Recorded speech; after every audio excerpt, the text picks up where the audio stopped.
This is WFO Radio. Hey, everybody. Welcome back. WFO Radio. Joe Castello live on Facebook, YouTube, Twitter, Twitch.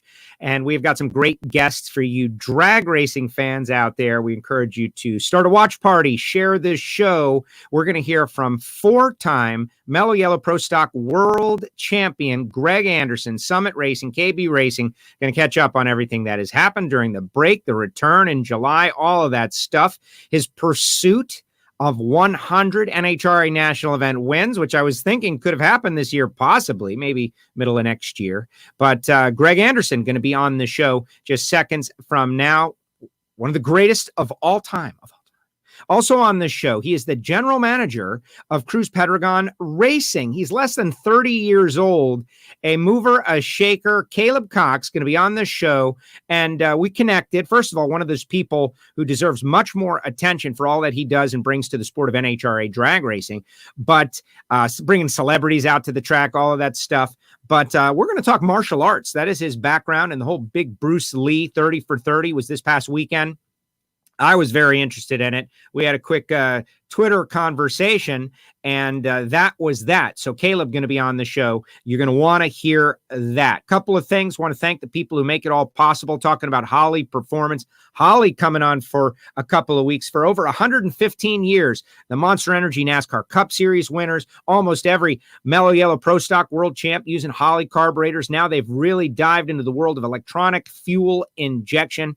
Go to holly.com. Find out which products can help you get started, whether you've got a cruise around, you want to modernize, or whether you want to go racing. Holly Performance is helping a lot of people. Also, talking about samtech.edu, the School of Automotive Machinists and Technology. Start your education at full speed, right? We say it. All you young people out there, you're looking for a career. Let's say you want to be the next Greg Anderson. I don't know if there was a place like Samtech where Greg could have gone back then, not that it was that long ago, but now there is, and you can get a base foundational knowledge. A lot of their grads are working in Samtech Factory Stock Showdown, CNC machining, motorsport EFI tuning, blockhead CNC programs. They have it all. Tell them you heard about it on WFO Radio, samtech.edu. Also, Frank Hawley's Drag Racing School, the Dragster Adventure, where a regular person can just show up and drive a dragster. That's what I tell my listeners about, because you got to get that little hook set, right? Like, what's drag racing all about? Frank Hawley can help you. But also, if you want to become a world champion driver, the mental is what it's all about. The mindset of a champion. Frank Hawley can help you out, definitely. And Total Seal Piston Rings, the leader in ring seal technology, totalseal.com. They've got the gas-ported piston rings, which is great technology. We've created a podcast for them. And actually, this might be a good thing. I've been teasing this. It's on Apple Podcast and Spotify. Mark Cronquist from Joe Gibbs Racing, where Greg Anderson hired Jason away from, shared some Jason Line stories. I have to tell a story about Jason Line. This is the greatest story I have about Jason. And I keep teasing that. You got to go to Apple Podcast and listen to the podcast. Mark Cronquist talks about Jason Line, tells some stories, but it's all for Total Seal Piston Rings. And technology. They use them. And of course, Marvin Rodak, rodakscoffeeandgrills.com, hot sauce, spice rub, everything good. And finally, if you want one of those Greg Anderson t-shirts, Summit Racing t-shirts, if you want a Jason Line Finish Line Tour t-shirt, nitrofishracing.com is the place. And Randy Lynn has given us a promo code where you can save 20%, WFO20. That's all our stuff. And now we also going to tell you how to get some free stickers, but we got to bring in the four-time Mellow Yellow Pro Stock World Champion, Greg Anderson. What's up, GA? How are you? Hi, Joe. I'm good. Yeah, you're doing good. Are you really good? You haven't raced for a long time. Since Orlando, you made the final round out there and kind of really turned around the season, I felt, and then we stopped. As you know, we all know why. We all know it's a bummer. But have you used your time wisely? Well, I hope so, Joe. We're going to find out shortly. We've had plenty of time. It's been like a second off season, and I guess quite honestly, when we look back, we weren't really ready to start the season at Pomona and Phoenix. We kind of stunk and obviously didn't do a great job over the winter. So we got things the ship sort of straightened out before the Orlando race. So we had a great time down there. The cars ran good. The entire team ran good. Matt Hartford, one of our top rental customers was low ET, 646 with an O, and quickest pass, I think, in EFI history, if I'm correct on that. So definitely turned the ship around and, made it where we're able to compete again. So things are better. And I think we've used our time as wisely as we can that we've been off here. And I really expect our cars are going to run better when we finally hit the racetrack again. So I'm ready. I think our entire team's ready. We're itching. We've done a lot of work, and we're going to do a little bit more before we get to the racetrack. We were just going over a test plan, Rob and I, and we're going to be ready when we fire up at Indy in July 11th. And I think it's going to be a different story. Things are going to look a whole lot better for the entire KB Racing team. You mentioned the Hartford run, and everybody was flying. The weather conditions were great, but yes, the best run of the EFI era. And we've all been wanting to see that record fall to, announce the new technology, that kind of deal.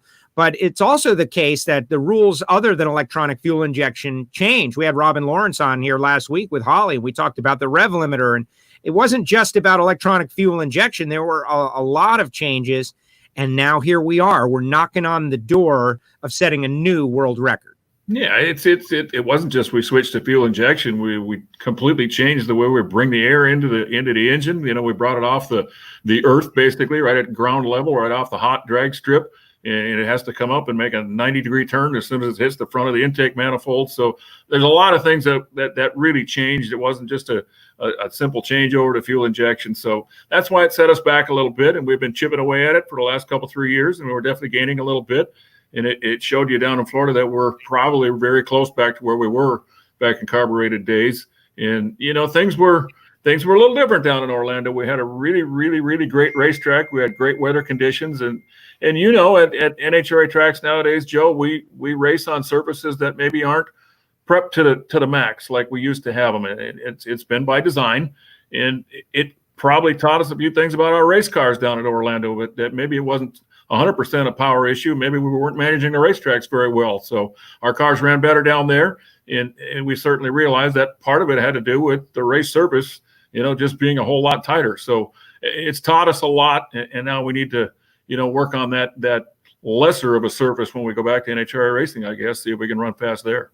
Well, exactly. And to the nuances, that race, they really went to the all out. There were no nitro cars, no clutch dust, none of that added element. And I get what NHRA's got to deal with, right? All these different style machines that they're trying to prep for. And it's probably amazing that they are able to handle it as well as they do.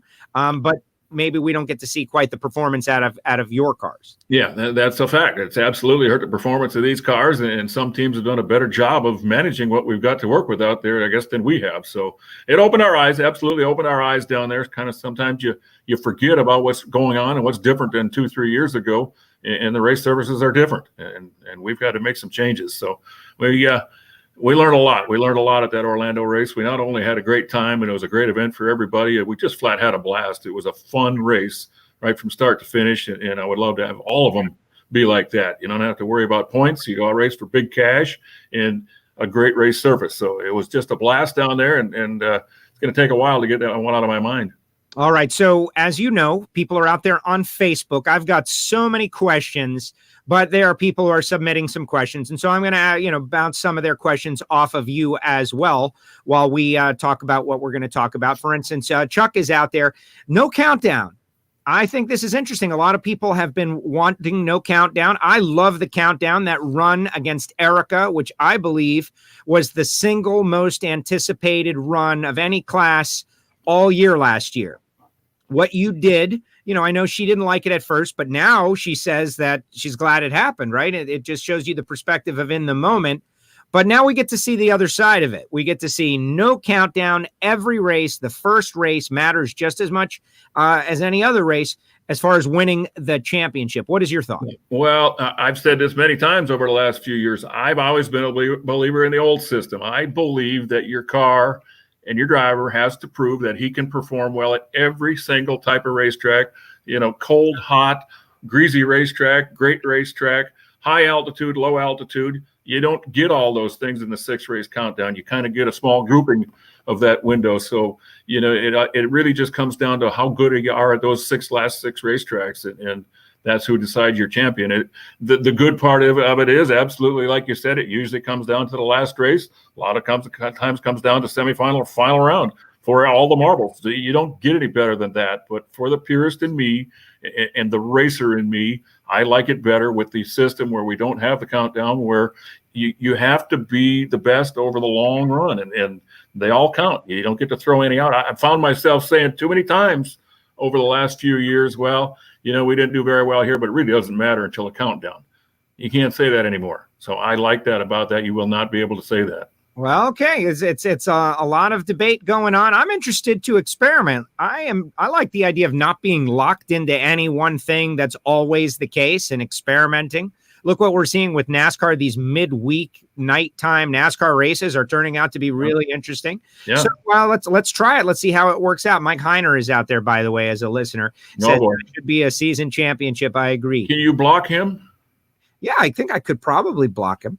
I can make now. He's watching a lot out there. He was on our show 2 weeks ago. What a great intellect! I know you guys bust each other's chops and all, but he is a sharp man. There's no question about it. He's probably overqualified for the job he's doing right now. He's a little brainiac, no question about it. And he's got a son that's growing up to be smarter than him, so pretty cool. And he's going to get a taste of his own medicine there. Kind of neat.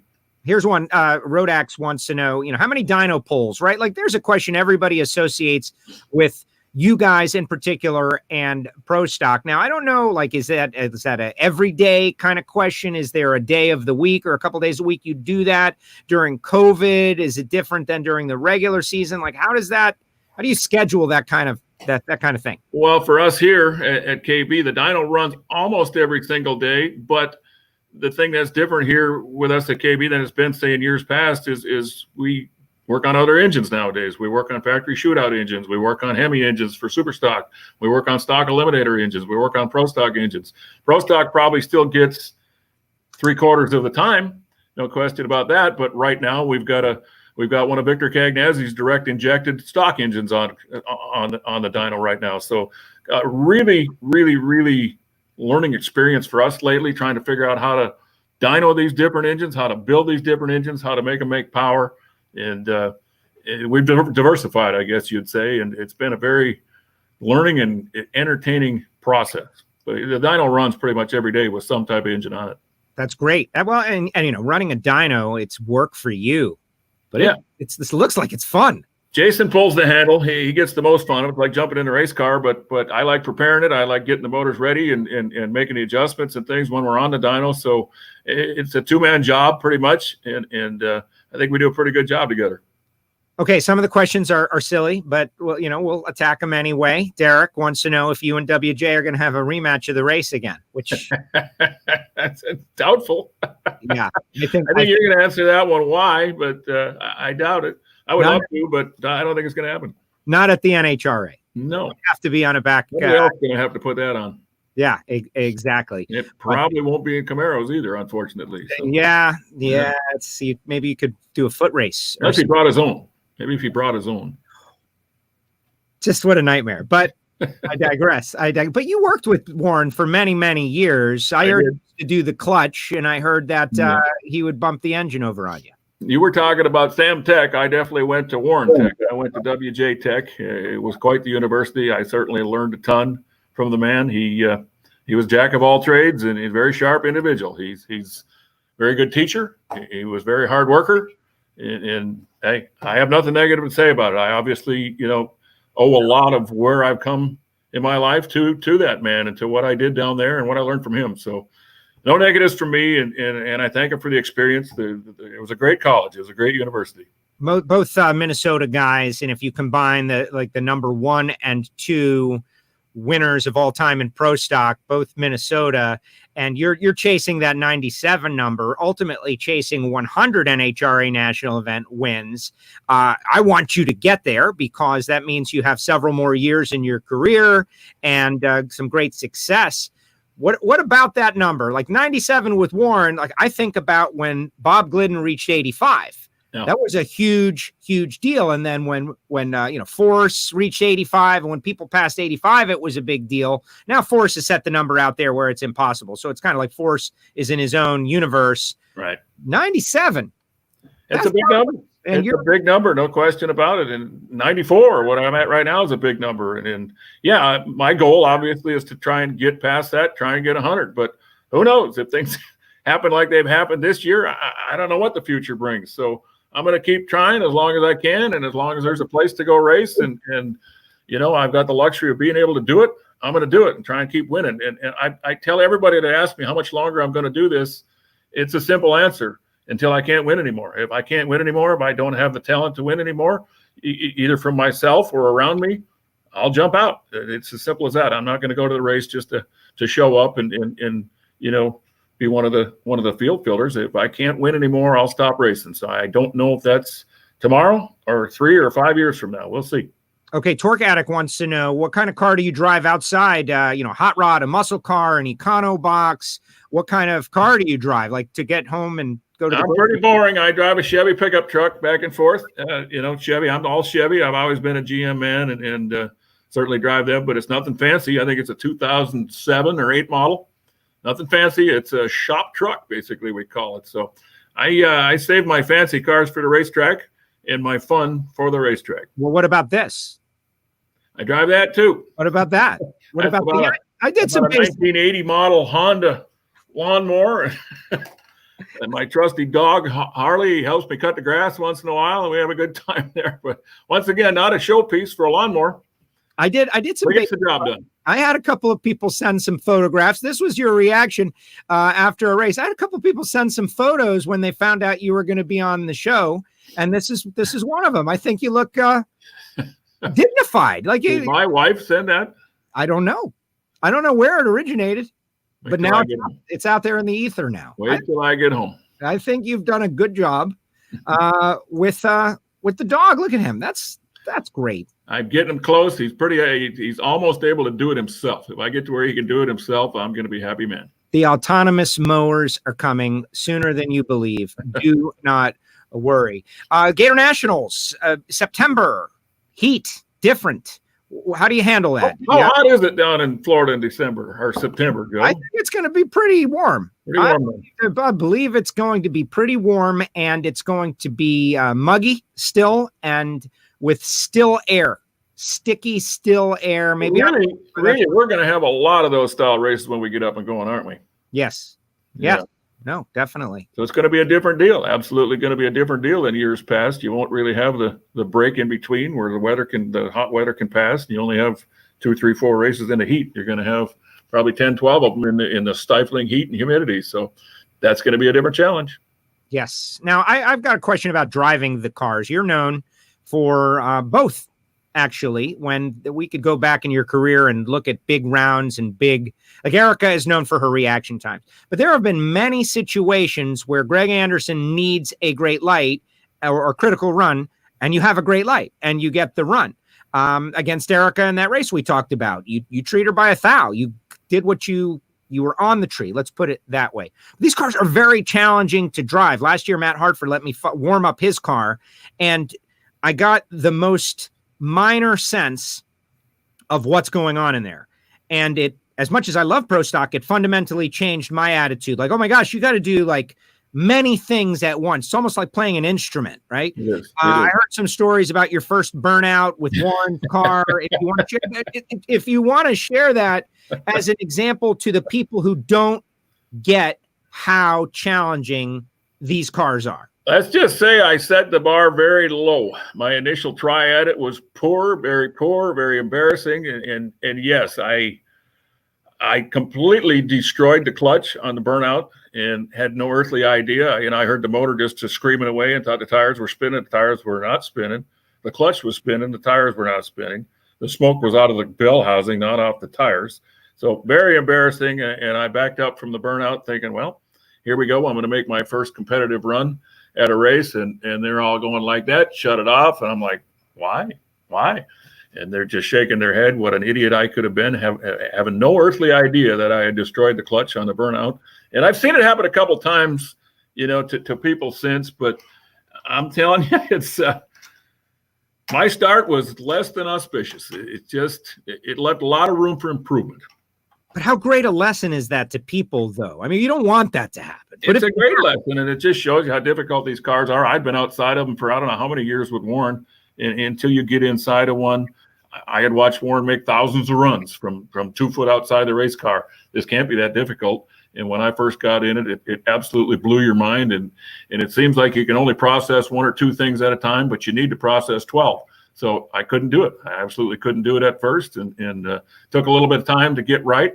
And once you finally get enough laps under your belt, that's really the only thing you can do is make laps and train your brain to be able to do it on autopilot. You don't have time to think of each thing you have to do. Your brain can't process that quick. So it's got to happen automatically. And unfortunately, until you make a few laps in the cars, you just can't do that.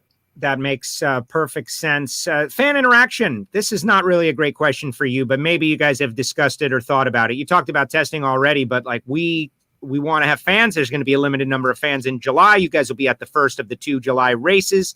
But have you thought about that? That's an element of drag racing. That's a big part of it. Going and seeing Greg Anderson, getting an autograph. You're going to want to do that. You got to come up with a new method. Yeah, it's going to be strange. It's going to be beyond strange. And I've been watching the NASCAR deal, and I think they're starting to, at first, it's like it didn't phase them that bad. And it's like as the races go on, they don't even know how to act anymore. When they win, when they get out of the race car, they're disappointed. There's no fans there. We're going to be the same way when we don't have fans to cheer us on or hate us or whatever it is. You have to have that. And that's why we do this. One of the main reasons we do it.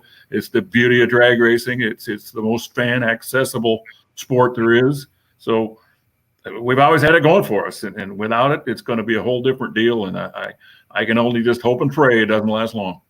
You have been there for several of the eras of pro stock, obviously with Warren, and then the early 2000s when things started to, not that it wasn't ever a technology class, it always was, but the way the technology changed through your era, like in many ways, you guys ushered it in. And now where we are, I don't want to say it's not technology, but we've had to cap it, right? We've had to slow it down because it's like a space race out there.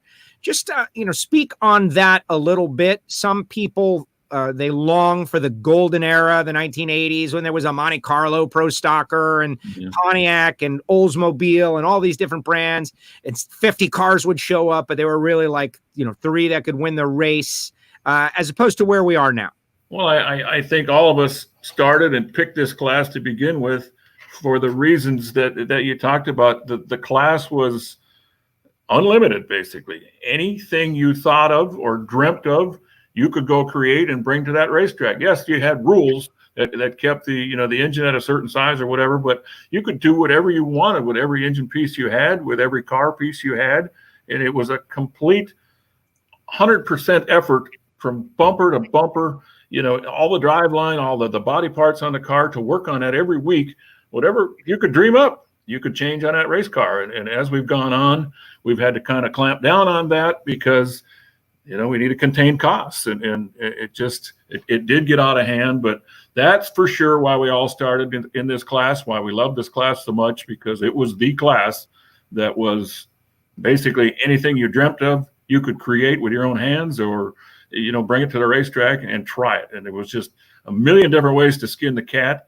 And you all show up and you raced with something completely different than each other. And usually you ran fairly close, but it was a different way of doing it every time. And everybody felt great about doing it themselves that way, and bringing their own mousetrap to the racetrack. 94 career wins. Next race, July. That's what we're all hoping for. The schedule has been set. And then hopefully, if we can, go to Seattle and then try to get in a groove. And, pro stock down to 18 races last year to make it more affordable and easier to do. It felt like it worked well. But this year is going to be a one-off, a special one. Whoever wins this championship, there'll definitely be an asterisk of some sort. I don't consider it a negative, though. Like that crazy year, maybe the toughest of all the championships to win. I personally think it's going to be the toughest all the years, Joe. You're going to forget about the countdown anymore. You're not going to have that. You're going to have to be good right from the time we start up again, the 1st of August till the end of the year. You're not going to have any big breaks in between to reorganize, to improve your stuff. If you're off, you better be on when we start up in August because there's really no breaks. And we've all said as racers, especially when you're doing well, when you're racing well, I wish we could race every weekend. Well, guess what? we got our wish. We're going to race doggone near every weekend. Yeah. I love that. I absolutely love that. I think most racers do. It's difficult for people that have other things they do during the week and other businesses and stuff. But for a professional racer like us, that's all we do. That's what we've asked for years, to race every weekend. So got our wish, got my old time wish of being able to race from start to finish without a reset. So I have no excuses this year. I think it's going to be the toughest championship to win in a lot of years, but I like it better that way. I like this deal a whole lot better. All right, let's rapid fire a couple so we can let you get over and get back to doing what you're doing. One from me, like, what's up with Jason? This was the end of the line tour, and it didn't really happen. It didn't get off the ground. Does that mean he needs to stick around for another year? Is he going to do that? We asked him that the other day, and he still hasn't changed his mind on that. And I've told everybody that's asked me, I still got about 3-4 months to change his mind, period, where he comes back next year. But he got asked that question the other day. We did a little video chat with Summit and the employees up there, and he got asked, and he still said he has not changed his mind. He still plans on retiring, but it's not over till that lady sings, and I don't hear her yet. I don't hear her warming up her pipes. So I got a lot of time yet. Got 3-4 months of hardcore racing. And who knows, it could end up being the best year he's ever had on the racetrack.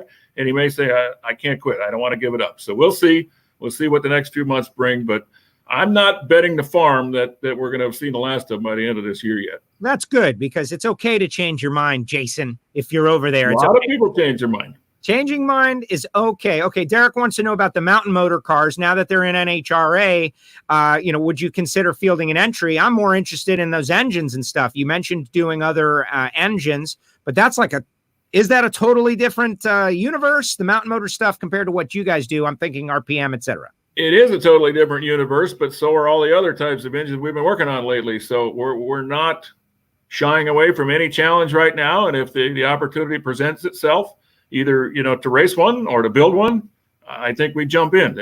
It would be something new to us, and we like new challenges. So, yeah, I'm certainly not saying no to that possibility. Final question, a light super softball. When you're away from the track and at the shop, what's your favorite hobby away from the track, and what's your favorite track to go to? That guy got 2 in. Chuck. I still like to golf. Golf's probably my favorite off-track experience, and I like to do it with my son. He's a very good golfer. Yes. And he certainly puts me in my place every time we golf, but I like that. I like to be able to watch talent, and I never quite had enough talent to bring to the golf course, but I still like it. So I like to do that. And what was part 2 of the question? Favorite track to go to? Favorite track? I like Gainesville. I always like Gainesville. Indy's probably at the top for me. I've always liked the U.S. Nationals the most. I think it means the most. It feels the best when you go there. There's the most tension, the most pressure. That's all me. There you go. What do you shoot in golf? I know Cody. People don't realize that Cody, who started working on the car a couple years ago, has been doing great. You guys have won a couple races with him, but he's an ace. He's darn near scratch. He's a scratcher, a couple 3 over par guy, and I'm a mid-80s guy. I'm a 10, 12, 14 over par guy. So I'm the guy that likes to go have fun and maybe even drink a beer on the golf course. He's a little more serious than I am. Yeah, I would kill to be mid-80s. I shot a 105 the other day. It was the best round of my adult life, and I was so stoked, man. I was making putts. You got your money's worth if you got in 105 shots. Yes, I did. I got a lot of hacks. Greg, thank you very much for making the time here on WFO Radio. You've always been so great with us. Can't wait to see you back out on the racetrack. Can't wait to see any NHRA Mellow Yellow drag racing, period. But you've got a lot going on. You got to get after that Chris McGahey. What's up with this guy? What's he doing? What's he doing? Well, he took the first 2 races of the year.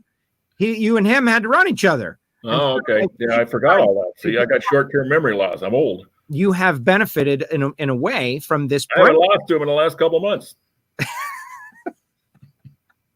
That is a way of looking at it. Not the way I was considering, but yes, you have had a second off season, and it's going to be very different when we come back. It'll be interesting to see. Thank you for spending time with us on WFO. Thanks for having me, Joe. Appreciate it, Greg. Greg Anderson. Thank you, Greg. Appreciate it. Say hi to everybody for me, Jason and the whole team, Rob Downing and all the guys over there. Got a lot of stuff, a lot of cars coming out of the KB Racing camp. If your question was not answered, it was because it was answered previously. There were a couple, etc. Torque Addict says thanks, and a lot of appreciative people, all of that stuff out there. Thank you so much. Caleb Cox is going to be just seconds away here on WFO Radio. I do want to mention, if you want some free WFO Radio stickers, we can make that happen. Send a self-addressed stamped envelope to the address on your screen. P.O. Box 848-353, Pembroke Pines, Florida, 33084. And you put a couple stamps on it, and I will stuff some stickers in the envelope and send them off to you. And I go to the P.O. box, and it's like a mystery. I open it up, and it's like, is there going to be anything in there? And since we've been doing this WFO Radio live show, the answer is yes. But don't forget, the podcast is available. Apple Podcasts, Spotify, Google Play, Stitcher. Write a review, all of that stuff, so you can listen to the show on the road when we have our great and fantastic guests, like our next one, who is the general manager of Cruz Pedregon Racing. In our artwork at the start of the show, I have him as like team member, which is technically true, but robs him of his great title, Mr. Caleb Cox. What's up, Caleb? How you doing? Hey, Joe. Thanks for having me on, man. No, I'm appreciative to have you on the show. As you know, you followed WFO for a long time, and we have drivers and crews, and you've helped crews be on the show many times and all.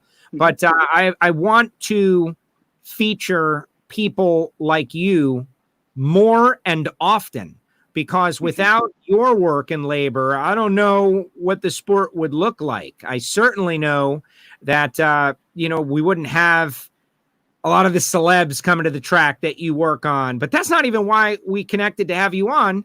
The Bruce Lee 30 for 30. Let's dive into that. What did you think? Fan of Bruce, I can tell. I know you're into martial arts, but what did you think of the presentation of the show? I thought it was a very good documentary. If you looked for it as a martial arts movie, you were kind of disappointed.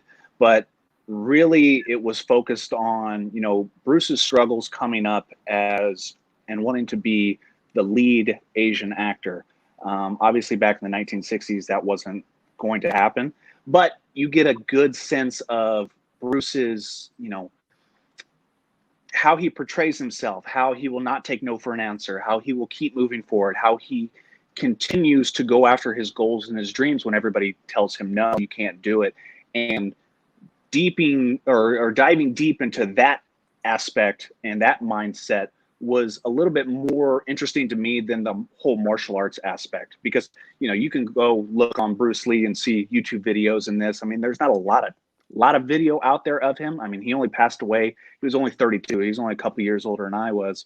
But the philosophy that he brought to the world and to training and to very, very things like that, that's what kind of like gets me going and gets me juiced to watch something like that.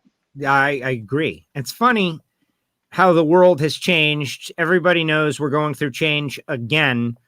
But it all depends on the timeline you're looking at. Has it been a long time, or has it not been very long at all? And so I feel like the Bruce Lee doc, like the guy couldn't get on TV. He wrote, David Carradine gets the role that was written for him. And it would have been so much better with Bruce doing some real kung fu. Think about Green Hornet Kato, which that was on before I was alive, but I watched some episodes. But they say, this guy, we noticed that this guy had something special. Like, he's Bruce Lee, man. Look at him. Everything he does, you could see that there was this extra element of what we would call star power, the it factor, etc. And no, I liked it. I felt like it turned out well. And you are a martial artist yourself. Let's talk about, at 29, you're the general manager of a Nitro team for one of our legends, for one of the guys that when push comes to shove is our greats, multi-time champ, Cruz, big personality, big fan base. You started out, you're involved in martial arts. You started out as an athlete. How did this happen? How did you get here? So my journey to Cruz happened after college. So when I finished my college football career, I had one semester left of going to school, and that was the internship program. And I'm a football player. I played 22 years of football all the way up to Division I level, but there was nothing going on in football. I couldn't find anything in the NFL, the CFL, the Arena League, anything. Well, I'm born and raised in Brownsburg. My father is a huge drag racing fan. He's been to every U.S. Nationals since 1978. So he told me that all of the drag racing teams are in town. Why don't you send a resume over there? So I did. And my resume, I sent one to JFR, sent one to DSR, and then I think I actually sent one to Tony Pedregon. And Ellen, if anybody follows, small tire stuff, knows Ellen. She actually got my email and passed it on to Cruz's people. So I didn't hear anything for about a month or so. So I got a job at the local Lowe's. I was loading mulch and rocks 12 hours a day, and Wow. got a call saying that the assistant that was going on the road with Cruz was having a baby. So we needed somebody to fill in for that time, which was May through November. I said, absolutely, I'll do that. Didn't know really much about drag racing, had been to the U.S. Nationals, 10 or so times growing up.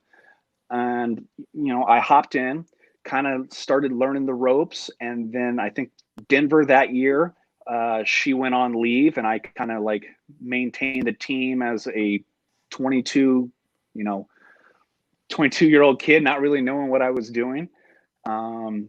Went through the rest of the season and left Cruz at the end of the year, got a job as a sports agent, which is what I went to school for. So Jerry Maguire, that was, kind of my dream, my goal. And I got a job in downtown Indianapolis, representing some NFL players. And you know what, like a week into that, I'm thinking, I'm sitting here 15 hours a day, going through notes, going through paperwork. I just don't love it. I miss that team atmosphere. I miss that adrenaline rush. I miss, everything that was out at the racetrack. And then, out of the blue, Cruz gives me a call saying that, hey, he's going to West Palm Beach, Florida to go testing. Would you like to go? Sure, absolutely. I'm not staying in Indiana in the middle of January, so absolutely, I'd love to go to Florida. So head down to West Palm Beach. This was 2013, 2014. And at the end of the week, Cruz comes up to me, he pulls me aside. He says, hey, our team manager is leaving the race team. I wanted to know if, you wanted to take over. Now, in the back of my mind, I'm thinking, I'm 22, right? You know that, like, I don't know much about this stuff. I'm fresh out of college, but I didn't say that. I was just like, sure, yes, absolutely. Of course. So it's been, this is season number 8, man. And, we're still here. We still got a great sponsor. Cruz is still on top of his game. And, I'm loving every bit of it. Wow, that's a great story. And, I didn't know all of that. And, I know you're athletic. I knew you participate in martial arts. I know about the discipline that is the thread that runs through both of them. So it made sense that you would want to be in here, but there's also some serendipity in there as well. Now, you bring a lot to the table. I'm excited about the team with Nick and Eric. I think that you guys are on the verge. It's unfortunate. We were just talking with Greg about how this year it's not a lost year. It's going to be a challenging year. Anything is possible, but you're going to have to step on the pedal immediately, right? Like the idea of like warming in, like all of a sudden that's out. You want to win the title, you got to be good from go. And I think that judging by, we spoke with Eric, we spoke with Cruz during this break, and it seems like you guys might be able to do that. For sure. I mean, we're ready to go. The guys have, we've put our plan in place, and now it's time to execute. This is going to be a schedule basically from hell, but if I equate it to football terms, we're going to run 34 ISO and we're going to pound it right down the center every single time. You have no room for error. So all you can do is keep moving forward and what your goals are. And us, it's consistency going down the racetrack, which, like you said, we have the best team to be put around Cruz at this moment that I think is going to get us down there. We're going to get round wins. We're going to knock down a couple wins this year. I guarantee that. And, we're going to be a fight for at the end, but it's going to be survival of the fittest. No doubt about that. This is going to be one of the toughest schedules, I think, in NHRA history. So I'm excited for it. I'm sick of sitting at home. My cat and my girlfriend want to kill me and get me out of the house. So I'm ready to go back racing as soon as possible. All right. So one of the things that I have noticed about you, and it's not that anybody is doing a bad job by any means. Everybody is really working hard in their situation. But an area that you excel at that people need to know about is bringing celebrities to the track. That's like your deal, whether it be Bill Goldberg, who, by the way, has done a bit for us at some point. This is Bill Goldberg, WFO radio.com. Check it out, or I'll kill you. He said it. He'll kill you. He'll kill you. He'll kill you. So I've benefited from Bill coming to the track. I know he's a fan, but you have done a lot of great things over the years. You've been able to bring a lot of different celebs, a lot of athletes people who maybe would not be exposed or experience our sport, who have a voice, who have a big Twitter following or Insta following, go out, have a day. Last year, Killer Mike, who's now in the news, came out to Atlanta, had a great time, loves drag racing. How is it that you are able to not only, want these people to come to the track, but make it happen, which is always the challenge. Like, it'd be great if this guy came to the track and saw our sport, but you make it happen over and over again. I think the combination of social media and persistence, and sometimes it's connections. I mean, the way social media is nowadays, you can reach out and touch any athlete, any actor, any entertainer. And it's persistence, man. If Cruz wants somebody out of the track, he'll be like, hey, man, it'd be kind of cool to have this person on the track. Sure, I'll figure it out. I'll do some research. I will blast them up. I'll email them. Who do I need to go through? Agent, family member, this, that. And then sometimes, like in the Killer Mike aspect, it's, friend in Snap-on who's good friends with him. And I text him to be like, hey, man, we're in Atlanta. You think Mike would want to come out? Sure, let me text him. And then half hour later, Mike's calling me on the phone. I'm like, this is not really Killer Mike talking to me, is it? Like, it is. But it's kind of like the collaboration. It's like me and Cruz, like, man, it'd be kind of cool to have this person at the track, because just like you said, our sport is all about experience. I can only tell you how much it is like to have an 11,000 horsepower car take off.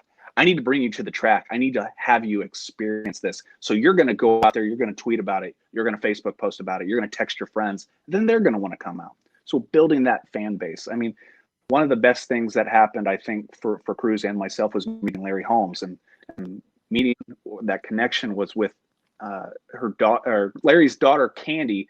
Actually, me and her connected on Instagram. We were messaging back and forth and made it happen. I really didn't know if Larry was actually going to be able to make it out. And I think, the impact that he had when he came out, like it's cool to have, Goldberg, the other people we've had out there. But Larry couldn't walk 5 feet out of hospitality and had more fans around him. Like if you walk out and you look at Forces Pit, I mean, they're everywhere. And just to think, like, Larry, I had no idea Larry was a drag racer back in the 60s. I had no idea that he loved cars like that. But for him to come out and tell the story and be like, wow, now boxing fans are going to be like, wow, drag racing is cool. Larry Holmes likes drag racing. So it helps our sport immensely. Yeah. Well, that's a affiliate, that's influencer marketing, which people are getting on board, but it's in reverse. These people, I know that I think the Motor City Cobra, also a drag racer somewhere back in the day, maybe even ran Super Gas somewhere. But yeah, Larry was great. And I love how you also retweet these celeb moments. You go back and dig them out and put them out. In fact, Larry and Mike both came up in my feeds pretty recently. But also, Cruz has got some fans in the world of talk radio, or is it vice versa, like with Romy? First of all, you sent me this picture, and I got to say, I can't believe how big his head is.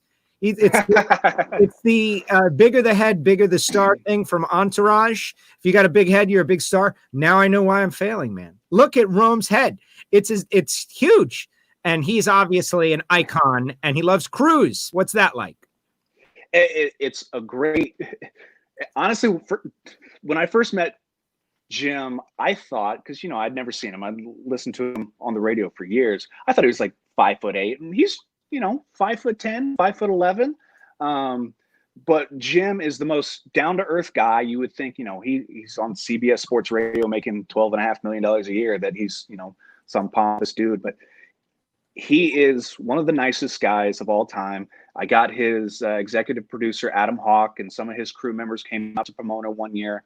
And Jim and Cruz, and obviously Cruz has been listening since the 80s. I've been listening since my dad turned me on to him in about late 90s-ish.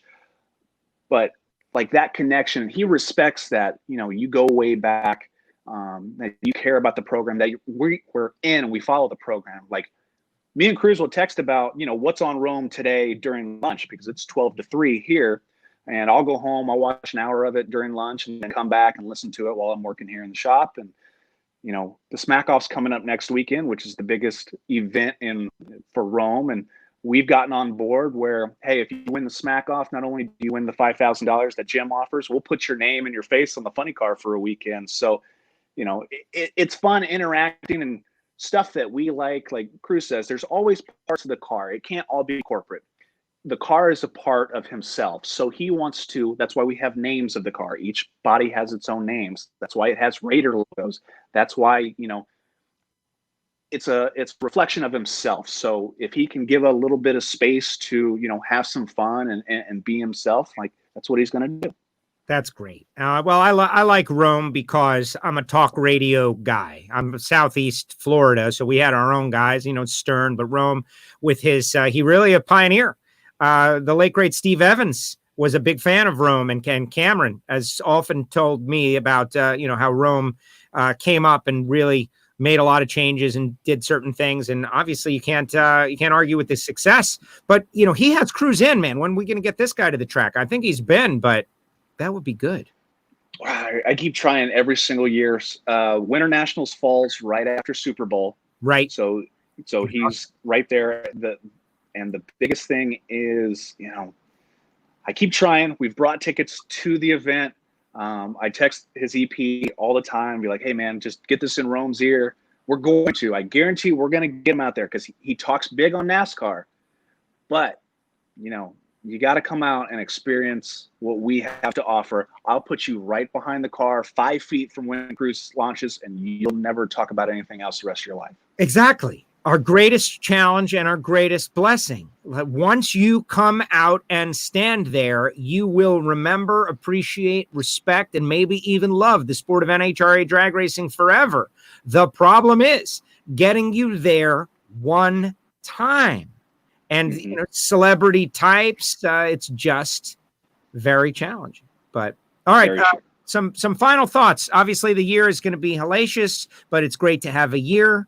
To all the young people that look at you, this kid's 29 years old, and he's the general manager of a Nitro team. You could have been a sports agent. I'm glad you love drag racing, Caleb, but that might have been a bad decision. We'll find out some point down the road. It's not too late. It's never too late. But, some final thoughts. Drag racing, our sport this season, and maybe some advice for the people who would love to follow in your footsteps in their career, whatever it is. I think the steps that I would tell other people, and kind of like when I coach at the gym, or try to push yourself beyond where you think you can go. If you have a dream or a goal, like my personally right now is, and I've said this open plenty of times, is I want to do one full season in a Nitro funny car. That is my dream and my goal. But I have to have steps to get there. So what is my plan? How am I working towards it? If you have one end goal, you need to set up your path so that you can achieve it little by little. It's not going to happen overnight, and you're going to fail more than you're going to succeed. But you got to be willing to take those hits, take that punishment, and just keep moving forward and forward to it. In drag racing, you're going to lose more than you're going to win. It's going to be tough. You're going to be mad. You're going to be upset. You're going to be frustrated. There are happy times. There are sad times. But you got to embrace it. Like David Goggins would say, or Jocko Willink would say, you got to embrace the suck. Because at the very end, you're going to be better for it in the long run. You're going to be a better person on the track, off the track, in your relationship, and just a better person as a whole. So that's what my advice would be to anybody else coming up in the sport or who wants to get into the sport. Be willing to do anything, whatever it takes, and keep moving forward. There you go. I love it. Great advice. And some people out there agree as well. Brian is out there. We got a lot of people out there really loving what you have to say. And I agree. And to make this a career, a worthwhile career that you can be here for a long time, get that role in a Nitro car, we got to keep growing the sport. So what have you done, though? Okay, now that you've opened that, I recall seeing some pictures, a nostalgia car maybe. You've made some laps. How far has this plan advanced? Let's use this moment to advance the plan now. We know some people. Over the couple years, I've made some hits in Anthony DeSero's A Fuel car. And then, so breaking news, I know we posted it on the Facebook page. The California Charger is going to IRP this weekend. We are going to make hits in it on Saturday and Sunday between rounds of the bracket race. I have a handshake deal with Cruz. If the car runs faster than 569, which would be 3 or 4 tenths quicker than it's ever been, I can start working my way in that car. He knows that, I'm a funny car guy at heart, which kind of comes back to a little quick story. My dad, big drag racing fan, had an opportunity to work for Chuck Etchells in 1991. He had to turn it down because it was the same month that I was born. So I'm full circle. I am living my dad's dream. So him coming out to the tracks, talking to Cruz, and in my office is actually a shirt from the U.S. Nationals in 1993, my first U.S. Nationals that Cruz signed. That is my first starting line shirt, and I have all my other ones up there. So drag racing is somehow, some way, full circle in my blood, and I want to be one of those, that next future, the next Jordan Vandergriff or the Bobby Cottrells of the world, guys who I respect and look up to in the sport, who are young up-and-comers, and no better person to learn from than Cruz, from Tony, from Lee Beard, from Johnny West, from Chris Kohlberg, to Jay Reisky. There's everybody that I've learned from. It's just like in martial arts. I've taken something away from them to help me better, because I knew nothing about cars, but these guys have brought me under their wing and helped me get better and better and better to where, I can warm up the Nitro Funny car, no problem. Cruz trusts me with just about anything else out there. So keep moving forward, and someday we'll see if it happens. I love it. I think that is great. First of all, you just sold, I don't know if there's tickets available for the bracket race at Lucas Oil Raceway this weekend, but now there should be. Second of all, I know that Eric and those guys have taken an interest in the California Charger. They love it. So I think you're in the game on this one. Like, this could happen. So you got 2 shots. Is there a caveat that you're not allowed to break anything or blow anything up, or like how hard can we lean on the deal? I don't know. I think Cruz's idea is to start out, I've warmed the car up a couple times. Let's start, with burnout. Then maybe let's start at 60 feet. Kind of the way that Anthony did the A-Fuel car. Let's take steps. Like, I played football in front of 50, 60,000 people, but the first time I stepped on the gas in an A-Fuel car, having never staged anything before that, I was like, you know what? This is going to be easy. And then I stepped on the gas and I was like, well, I'm a little bit out of my league here. So, slow steps, but progress. I'm not going to make the same mistake twice. I study everything that I do, and it all comes back to martial arts. It's the mental reps, the mental mindset, the positive mindset. You turn it into fruition. Favorite Bruce Lee movie, favorite martial arts movie in general? Bruce Lee movie is obviously Enter the Dragon. That is obviously one of the iconic movies of all time. Absolutely. The favorite scene is either him fighting Chuck Norris or Kareem Abdul-Jabbar in Game of Death. Yes. You can't get any better than that. Movie-wise, you have to go back to even Wu-Tang versus the Shaolins. All those movies from the 60s and 50s and 70s, especially 70s, Kung Fu movies, that's where things got big. And from then on, man, now it's kind of evolved into, real sport instead of just movies. Now you can see it play out live. Absolutely. Caleb, thank you for making the time for us here on WFO Radio. Really appreciate all of your work, all of your effort as a Nitro general manager within the sport of NHRA, but even helping us out like you blew this interview up. It's everywhere, including the gym that you coach at. Like that's the kind of work ethic that is required. I really appreciate it. Thank you. And you're just a perfect example of the kind of people that are working, just slightly behind the scenes in NHRA drag racing that makes it someplace that I want to be as well. So thank you for that. Really appreciate it. Obviously, can't wait to see you back at the racetrack. Absolutely, Joe. Hope to see you soon. Yes. Thank you very much. Appreciate it, Caleb. Take care. Say hi to Cruz for me. All right. There he goes. Caleb Cox, how great was that? I think it was great. This is WFO. We encourage you to subscribe. And if you'd like some free WFO radio stickers, send a self-addressed stamped envelope to the address on your screen. I'll get it there eventually, and it will be great. I will send them to you. Now, tomorrow, 4 p.m. Eastern Time, just like today, P.O. Box 848-353, Pembroke Pines, Florida, 33084. Tomorrow, we've got one of our happy hour shows. The happy hour shows have turned into their own thing. Is it great? Is it a train wreck? Is it fun? Is it chaos? You decide. It's going to be Dom Lagana Dom, the Nitro Ninja, Top Fuel Dragster. Dom works part of the Capco team. Dom and Bobby. I'm working on trying to get Bobby in there. Bobby's very busy, obviously. But we're going to have some special guests, some surprise guests. We're going to talk about Dom, how he got here. We're going to enjoy a beverage, cocktail maybe. And it's going to be a whole lot of fun. So if you're watching on Facebook, be sure to follow the show and enable the notifications. Same with YouTube. Subscribe and click the bell. Twitter, you're already following because we are on Periscope. And Twitch, the Twitch thing. Like, why am I even doing Twitch, really? Why? Well, because it's hip and everybody's on Twitch. So you got to be on Twitch, right? But we're going to have a good time. We're going to bring beverages. We're going to enjoy. We're going to talk drag racing. Dom, some special guests. We're going to have a lot of fun. Now, a couple of people have asked me some questions about Dugenet. He's got his own podcast as well, by the way. Loves the happy hour shows. It's a great way to start the weekend. That is exactly the point. Now, I am going to be very much under control in this happy hour show, as I always am, because I have big plans.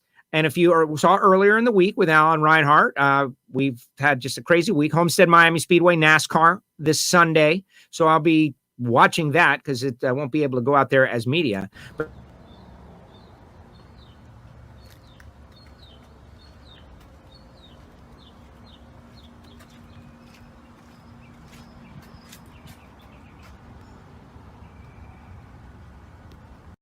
Motorsports Park, and I am super excited about it. New information has come to light, folks. I used to bracket race on a regular basis all the time. I've won 3 different track championships over the years, one of which in that GTO, right? And so I've been down the track with it, but it's been 8 years since I've run quarter mile in that car. It's only got 15,000 miles, by the way. But I love bracket racing, but I kind of got chased away from it in a couple of different ways. To run a street car like that in a class where you have full chassis cars that are out there running to the 1,000th of a second, it's just different. It's like showing up to a gunfight with a stick. And it's very challenging, and entries were very expensive, et cetera, and so on. And it just didn't feel good about my competitive opportunity. And I work at the NHRA, and I'm racing every weekend as an announcer. Well, they now have a street class. It's only cars driving in on the street, and you can't trailer in a car. All of these great things that I've always advocated for to get brand new fans to actually try to race. And so I'm excited about doing that. The gates open at 8 in the morning. It's a day race. It's not going to be one of these 2, 3 in the morning jobs. I'm super excited to go out there. And so next week I'll have some results. Now follow me on Twitter or Instagram or otherwise. And I'm going to be, posting video about my adventures, and we'll see what happens. Can I go a round? Can I go 2 rounds? Alan Reinhart says I should be thinking about winning the race, which, okay, Alan, I'll think about winning the race. I'm going out there to win the race. We'll see what happens. Right? Follow me at WFO Joe, and our other stuff, of course, Apple Podcasts, Spotify. Write us a review. We got a lot of great reviews on there, and we really appreciate it.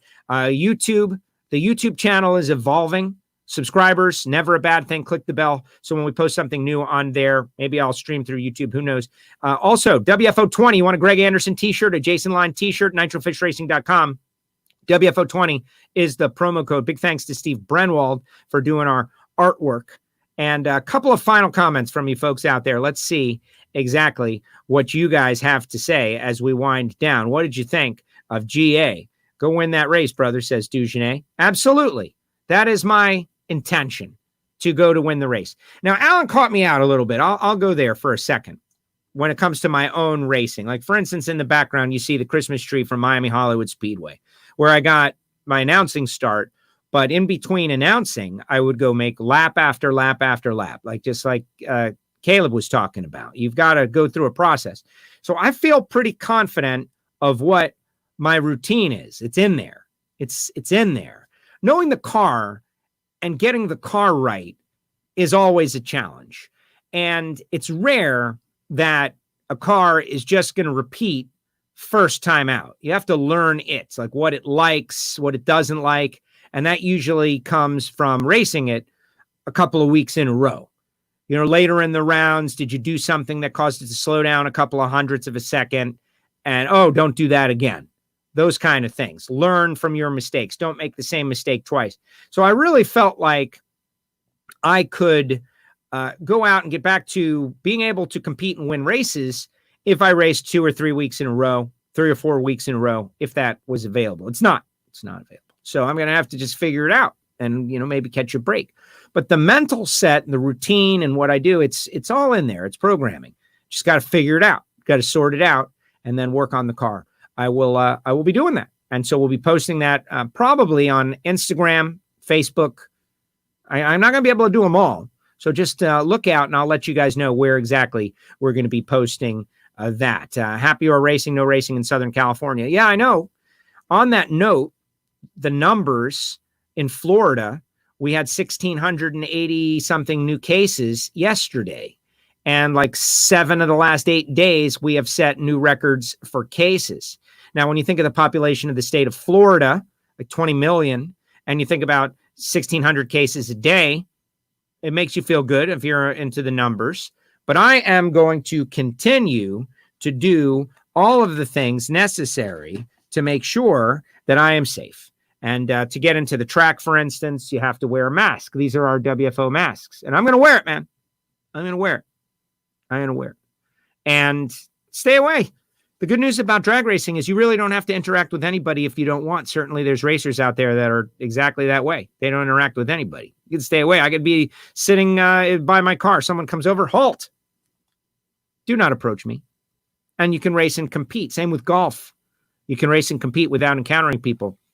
But my mind is still on this thing. I have not conceded that it is over by any means. The numbers are still going up, so everyone needs to stay safe. Just take it into consideration. And Brian mentions Jock.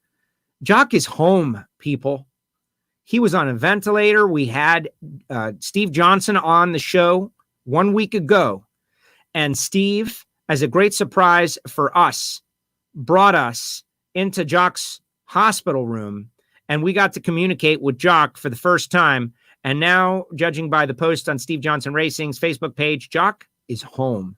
I got my t-shirt. I would love to show you, but it is in the laundry. And I got it in like 4 days. And you can go to jockstrong.com and get yourself a shirt. I would encourage you to do that, to support Jock, who is crew member for Steve Johnson, who ended up with the COVID-19, as did Bobby Bennett, as did Todd and Julie Smith. And fortunately, they have all recovered. And thank goodness for that. And, some semblance of normalcy that is coming back. Truly a blessing. And Byron says it's under 1% growth. Yeah, but man, I don't want to be that 1%. You know what I'm saying? Just like that, though, we are at the end of another WFO radio program. Really appreciate Caleb Cox, Cruz Pedregon Racing, and everybody that listened to this show because of him. I know there were many.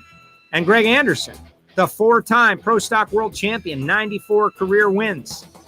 Now, a couple people send me some photographs of Greg that, I don't know if he did not like I don't know. Greg Anderson, for my money, has been one of the greats for whatever it is that we have asked to do. Whether it be, the mower shot or this one, but just whatever we have asked of Greg. Greg, can you do this? Greg, can you do that? Greg, will you do this? Greg, will you come on the show? Will you answer questions from our listeners? Absolutely. And the man can ride a mower. Simple as that. Big thanks to Holly Performance, Holly.com, supporting WFO Radio for a few weeks as one of our weekly presenting sponsors. Really appreciate Holly, Robin Lawrence, Blaine Burnett in the archive, the same Steve Johnson show. Also, Rodax, coffeeandgrills.com, hot sauces, spice rubs, everything good. Total Seal piston rings. Making horsepower, baby. Making horsepower. And check out that episode of Hidden Horsepower. Also, samtech.edu. Greg said he didn't go to Samtech, he went to Warren Tech. Good news is there's a Samtech now for all you people who want to get started in motorsports, drag racing, high performance, or anything with CNC. They got it going on. And Frank Hawley's drag racing school, the Dragster Adventure. Smaller classes, social distancing, but back rolling again. Big thanks to all you listeners out there. Friday Cocktails, Tomorrow, we're going to have Dominic Lagana, some surprise guests, and it's going to be a whole lot of fun. And we will see you there. Thanks, guys. WFO.